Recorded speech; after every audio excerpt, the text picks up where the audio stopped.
అందరికీ నమస్కారం. నేను మీ కిరా కార్పేని. మాజీ శాసనసభ్యురాలు మాజీ మంత్రి అయినటువంటి ఆర్కే రోజా గారు ఈరోజు ప్రెస్ మీట్ పెట్టారు. ఒకసారి విందాం. సిగ్గు లేకుండా ఈరోజు తిరుపతిలో మీటింగ్ పెడుతున్నారు.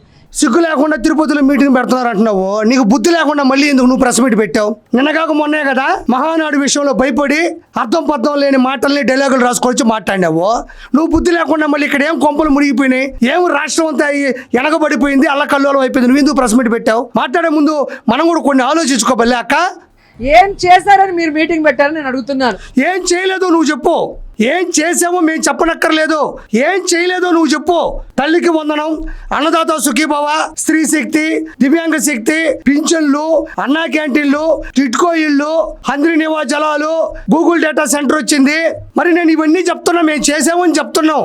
చెయ్యలేదు అని చెప్పి ఏదో తల్లికి వందనం సంబంధించినటువంటి ఎవరైనా ఉంటే వాళ్ళని తీసుకోనరా. అన్నదాత సుఖీభావ అంటున్నావు, రైతులు తీసుకొని వచ్చి నువ్వు ప్రూవ్ చేయి. గ్యాస్ సిలిండర్లు ఇచ్చామని చెప్తున్నావు, ఏ మహిళకు గ్యాస్ సిలిండర్ రాలేదో ప్రూవ్ చేయి. పింఛన్లు ఇస్తున్నావు అంటున్నావు, ఎవరు పింఛన్ రాలేదో ప్రూవ్ చేయి. మరి నువ్వు ఊరికే కూర్చొని మాట్లాడకుండా ఏదైనా సాక్ష్యాధారాలు ఉంటే నీ పక్కన ఇంకొక చైర్ బాగానే కట్టుకున్నావు కదా, ఇల్లు ఇంకొక చైర్ ఉంది కదా, స్పేస్ ఉంది కదా, వాళ్ళు కూర్చోబెట్టి మాట్లాడించు. 2024 మేనిఫెస్టో అన్నారు, కానీ అది 420 మేనిఫెస్టో అని ఈరోజు రాష్ట్ర ప్రజలందరికీ కూడా అర్థమైంది. 2024 అంట, 420 అంట రాసుకుంది. ఎవరో రాసిస్తారు, 5 రూపాయలు ఇస్తాదో 10 రూపాయలు ఇస్తాదో మరి తెలియదు. కానీ 2024 అంటే 420 మేనిఫెస్టో అయిందంటది. ఇంతకుముందు ఈ డైలాగులు రాసుకొనే అన్నని డైలమాలో పడేశావు. ఇంతకుముందు గుర్తుందా? 2024 Jagananna once more, YSRCP party no more.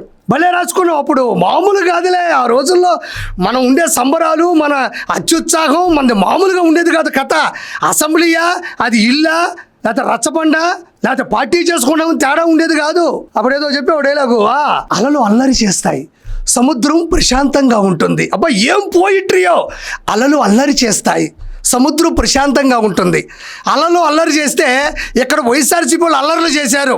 అక్కడ ప్రశాంతంగా సముద్రం ఉంటే ఈరోజు 11 పడిపోయి ప్రశాంతంగా వైఎస్ఆర్సీపీ ఉంది. అటు ఇటు కలట్లే, ప్రతిపక్ష హోదా లేదు, అన్నేమో అసెంబ్లీలో ఉండడు.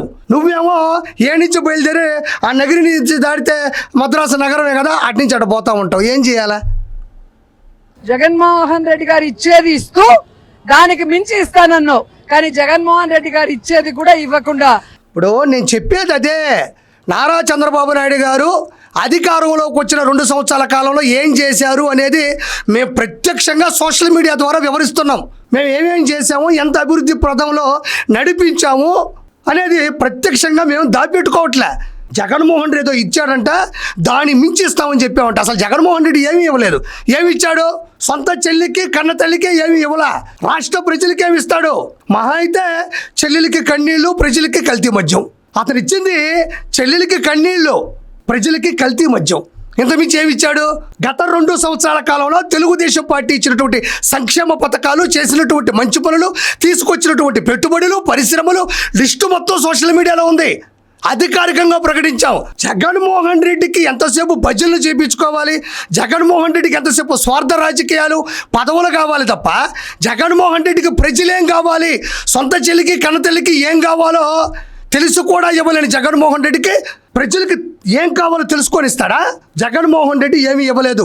మహా అయితే నీకు, అంబటి రాంబాబుకి, పేరు నానికి, కొడాలి నానికి, అనిల్ కుమార్ యాదవ్కి ఏమన్నా ఇచ్చాడేమో. ప్రజలకి ఏమీ ఇవ్వలేదు అని మరోసారి మనం చేస్తున్నా. ఈరోజు ప్రజలకి పంగనామాలు పెట్టారు, వెన్నుపోటు పొడిచారు అనేది నిజం. పంగనామాలు కాదులే అమ్మా ఆర్కే రోజక్క, మనం పెట్టింది దొంగనామాలు, పంగనామాలు కాదవి. దొంగనామాలు పెట్టాం మనం. 2019 నుంచి 2024 మధ్యన పంగనామాలు కాదు, దొంగనామాలు పెట్టాం. దొంగ హామీలు ఇచ్చి, దొంగ పనులు చేసి, దౌర్జన్యంగా అన్ని దోచుకొని, వాటిని దాచుకొని మనం పెట్టింది దొంగనామాలు. అందులో నువ్వు పెట్టిన నామం ఇంకా ఎగనామం, అది దాన్ని ప్రత్యేకంగా చెప్పనక్కర్లే. అందుకే ఈరోజు ప్రజల్లో ఇంత కోపావేశాలతో అందరూ బయటకు రావడం జరిగింది. ప్రజల్లో కోపావేశాలు ఉండి రోడ్ల మీదకి రాలా. పెయిడ్ ఆర్టిస్టులో, పెయిడ్ ప్రమోషన్లో, పెయిడ్ ఎమోషన్లో వాళ్ళు ప్రజలు కాదమ్మా. నిన్నగాక మొన్న స్టీల్ ప్లాంట్లో ఏదో ధర్నాకు మీరు వెళ్తే జగనన్న వస్తే అక్కడ ఎవరెవరు వచ్చారో, ఎందుకు వచ్చారో, ఎవరెవరికి 100 రూపాయలు ఇస్తున్నారో, నీటి చుక్క కూడా ఇవ్వలేదన్న ఆవేదన చూసాం. ఈరోజు రోడ్ల మీదకి వచ్చింది ఎవరు?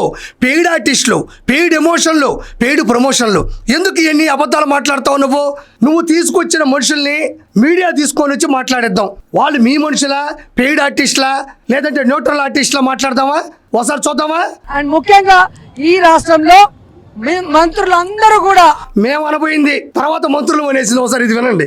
అలవాటు పడిపోయింది అయ్యా ఆ రోజుల్లో. చూడండి. అండ్ ముఖ్యంగా ఈ రాష్ట్రంలో మంత్రులందరూ కూడా ఈ రాష్ట్రంలో మేము మంత్రులు అనబోయింది. మళ్ళీ అర్థం చేసుకుందిలే, 11 పడిపోయినాం కదా, మనం కాదు మంత్రులమే, మేం కాదు మంత్రులమే, మీరు మంత్రులని ఒప్పుకోవాల్సి వచ్చింది. అలవాటు పడిపోయిన ప్రాణమయ్యా. ఏం చేద్దాం చెప్పు? పిల్లికి పాలు పెడుతున్నాము, రోజు వచ్చి దొంగతనంగా తాగేసి వెళ్ళిపోతా ఉండదు. అది అలవాటు పడిపోతుందా? అట్ట అలవాటు పడిపోయింది మా అక్క. కూడా అట్టర్ ఫ్లాప్ అయ్యారు అనేది సాక్షాత్తు చంద్రబాబు నాయుడు గారు కలెక్టర్ గారి మీటింగ్ లోనే చెప్పడం మీ అందరూ కూడా గమనించారు. అండ్ నారా లోకేష్ ఏ రోజైతే విద్యాశాఖ మంత్రి అయ్యాడో విద్యకి ఈరోజు ఒక శని పట్టిందని కూడా చెప్పొచ్చు. శని అంటే నువ్వు ఈ పేటెంట్, ఈ ట్రేడ్ మార్క్ లైసెన్సు ఎవరికైనా ఉందంటే ఐరన్ లెగ్గు. శని అంటే రాజకీయ చరిత్రలో నీదే, అది ఇంకొకరు రాదు. అది ఐటీ శాఖ మంత్రిగా ఆయన అటర్ఫ్లాప్ అయ్యారా? ఐటీ శాఖ మంత్రిగా మీరున్న రోజుల్లో 2019 నుంచి 2024 మధ్యన మనం ఏం కంపెనీలు తీసుకొని వచ్చినాం? మనం ఏం పెట్టుబడులు తీసుకొచ్చాం? ఏ పరిశ్రమలు తీసుకొచ్చినాం? గుడ్డు అమర్నాథ్ని వెళ్ళి కంపెనీలు పట్టరా అంటే నాకు చలి పడుతుంది, నేను ఆడికి పోలేను, ఇంట్లో కూర్చొని పడుకుంటా అని చెప్పినాడు అతను. అసలు సబ్జెక్టు లేనటువంటి ఐటీ శాఖ మంత్రి అప్పట్లో. ఈరోజు గూగుల్ డేటా సెంటర్ యాడ్ నుంచి వచ్చింది. లక్షల కోట్ల పెట్టుబడి పెడుతూ లక్షల మందికి ఉపాధి కల్పిస్తున్నటువంటి గూగుల్ డేటా సెంటర్ ఎక్కడికి వచ్చింది? మరి పదే పరిశ్రమలను ఆకర్షించే విధంగా ప్రతిరోజు ఏదో ఒక విధంగా వాళ్ళని అప్రోచ్ అవుతూ, వాళ్ళతో అనుసంధానం చేసుకుంటూ, అనుబంధం పెంచుకుంటూ రాష్ట్ర అభివృద్ధి కోసం పోరాడుతున్నది నారా లోకేష్ గారు. ఒక ఐటీ శాఖ మంత్రిగానే కాదు, ఎడ్యుకేషనల్ శాఖ మంత్రిగా, హ్యూమన్ రిసోర్సెస్ డెవలప్మెంట్ శాఖ మంత్రిగా, రియల్ టైం గవర్నెన్స్ మంత్రిగా, దాంతోపాటు ఎలక్ట్రానిక్స్ అండ్ కమ్యూనికేషన్స్ మంత్రిగా కూడా ఆయన అత్యున్నత స్థానంలో ఉన్నాడు. ఈరోజు విద్యాశాఖ మంత్రిగా స్కూళ్ళకి వెళ్తున్నాడు, భోజనం చెక్ చేస్తున్నాడు. గతంలో స్కూల్ పుస్తకాల మీద, పెన్సిళ్ళ మీద, రబ్బర్ల మీద, జామెట్రీ బాక్సుల మీద, వాళ్ళకి ఇచ్చేటువంటి బ్యాగుల మీద అన్న ఫోటో వేసుకుంటే ఈరోజు అధికారంలో ఉన్న ఫోటో వేసుకునే అవకాశం ఉన్నా కూడా పక్కన పెట్టినటువంటి చరిత్ర అతను. కాబట్టి ఎవరు ఏంటి ఐటీ శాఖ మంత్రి ఈరోజు భారతదేశంలోనే అత్యున్నత స్థానంలో ఎవరు ఉన్నాయంటే అది నారా లోకేష్ గారు, ఆర్కే రోజా. కానీ మరోసారి నీకు గుర్తు చేస్తున్నా, అసలు జగన్మోహన్ రెడ్డి అధికారంలో ఉన్నప్పుడు ఐటీ శాఖ మంత్రి ఎవరో ఒకసారి ప్రజల దగ్గర పంపిద్దామా మైక్ ఇచ్చి? అసలు ఐటీ శాఖ మంత్రి ఎవరు జగన్మోహన్ రెడ్డి అధికారంలో ఉన్నప్పుడని ప్రజల దగ్గర పంపిస్తే ఆడే దొరికిపోతారు మీరు. ఈరోజు ఒక శని పట్టిందని కూడా చెప్పొచ్చు. ఇంగ్లీష్ మీడియం లేదు, సిబిఎస్ సిలబస్ లేదు, నీకు బుద్ధి లేదు, నీ గురించి మాట్లాడడానికి నాకు సిగ్గు లేదు. ప్రత్యక్షంగా చదువుకునే పిల్లలే బయటకు వచ్చి మైకుల ముందు మేము మంచి స్థాయిలో ఉన్నాం, మాకు మంచి స్కూళ్ళు ఉన్నాయి, మాకు మంచి చదువుని అందిస్తున్నాం నారా లోకేష్ గారు అంటే, నీ ఇష్టం వచ్చినట్టు మైక్ ఒకటి ఇచ్చినారు, చేతిలో స్క్రిప్ట్ ఒకటి ఇచ్చినారు, అకౌంట్లో అమౌంట్ వేసినారు. ఆఖరికి పిల్లలకి ఇచ్చే స్కూల్ బ్యాగులు, యూనిఫామ్, బెల్ట్, షూస్ కూడా ఇవ్వలేక చేతులు ఎత్తేసారంటే ఇంతకన్నా పనికిమాలిన మంత్రి ఎక్కడైనా ఉంటాడా? నువ్వు ఎవరింటికి పోయినావు, ఏ పిల్లల్ని చూసినావు, ఏడ ఎతికినావు, ఏదో ఆధారం మాకు చూపించవచ్చు కదా. ఏ పిల్లలకి స్కూల్ బ్యాగులు లేవు, బెల్టులు లేవు, ఏవి లేవు అంటున్నావు కదా, అవి ఏడ చూసినావు ఒకరోజు చెప్పొచ్చు కదా. నువ్వు ఇంట్లో కూర్చొని మాట్లాడితే ఎట్ట అవుతుంది?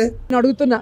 నాడు నేడు కింద 43,000 స్కూల్స్ని రెనోవేషన్ ప్రారంభించి దాదాపుగా 23,000 స్కూల్ని ఫినిష్ చేసి 20,000 స్కూల్స్ ఫినిషింగ్ దశలో ఉంటే 2 ఏళ్ళు అవుతున్నా కూడా అసలు స్కూల్ టీచర్లు తీసుకెళ్లి వైన్ షాప్ ముందు నిలబెట్టినటువంటి చరిత్ర వద్దన ఉందంటే అది మీ అన్నదే.